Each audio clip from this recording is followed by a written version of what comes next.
fan's lament. My struggles reconciling Patti Smith's relationship with Johnny Depp. Some gigs are dreams, like Patti Smith, playing Horses in its entirety with her old band at the stunning London Palladium to celebrate the album's 50th anniversary. But some dreams can also break your heart.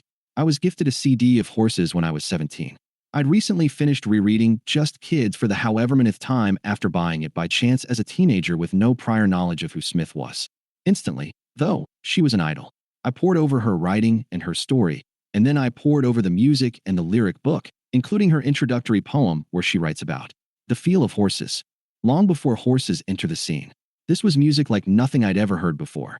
Gloria was electrifying. Break It Up was dramatic. Birdland was utterly astonishing, bridging the worlds of literature and poetry and punk as I learnt that Smith improvised the track, spiraling that story out of nowhere, but her mind and the world of references that lived up there. She implored me to get smarter, read more, and live more. Really, she implored me to live the life I do now in this job and in my other writing, even in my choice of holidays, as I pilgrimaged to New York just to go to the Chelsea Hotel.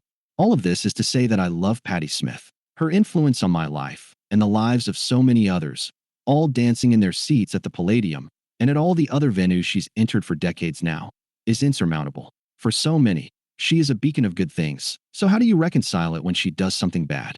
I really did want to keep focus on the gig here. It was incredible. Smith played with more energy than I've ever seen her embody, as those 1970s songs clearly still evoke her 1970s self. Seeing many of the tracks live for the first time also felt revelatory. Suddenly, I could see right there in front of me how insane Lenny Kaye is going on the guitar throughout almost the entirety of Birdland. I could see the way a song like Horses seems to almost possess the band. As Smith also scattered reflections and memories from the record throughout the set, the whole experience simply felt deeply special. I was sat there listening to her talk about her early shyness with my eyes wide and teary in awe, as Smith feels like a vital figure, as someone who built all of this through bravery and artistry alone. By the interval, I declared it the best gig I've ever been to and excitedly shuffled back to my seat for the second set, opened by her band playing tracks from television.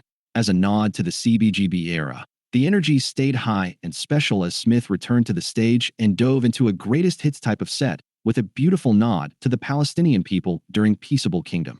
And then it happened. It happened the night before, but I simply thought it wouldn't happen again. But it did. As Smith was announcing the band, honoring both her children and collaborators she's worked with for decades, she brought out Johnny Depp onto the stage. Smith and Depp are friends, fine. If she wants to personally align herself with the actor, despite it being proven that she knew about the allegations brought against Depp during texts shown in court, fine. But given the controversy of the figure, I fail to understand why she would spoil the end of a celebratory and magical night by being so needlessly divisive. The toxic impact of Johnny Depp is something the world has yet to fully unpack. In 2020, a UK judge ruled that Depp's assaults on Amber Heard were proven to the civil standard, concluding that the Sun's reporting on his abusive behavior was substantially true. That finding has Neve. I walked out of the concert last night, and so did many others, all gathering in the hallway outside and sharing upset and anger. The crowd split in an awkward two, with half of the choir screaming out, "What the fuck?" or booing Depp. It was a sour and strange end that is hard to rectify. Can I still call that the best gig of my life when I walked out devastated? That's something to unpack.